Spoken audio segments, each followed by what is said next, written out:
You ask Tiger to solve. This deals with linear equations with one unknown. The final result is x equals 12. Let's solve it step by step. Simplify the expression. Group like terms. Simplify the arithmetic.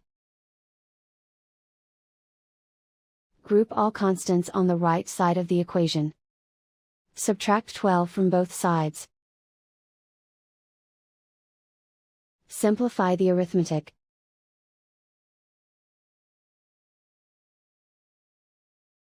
Isolate the x. Divide both sides by 29. Simplify the fraction. Find the greatest common factor of the numerator and denominator. Factor out and cancel the greatest common factor. And so the final result is x equals 12.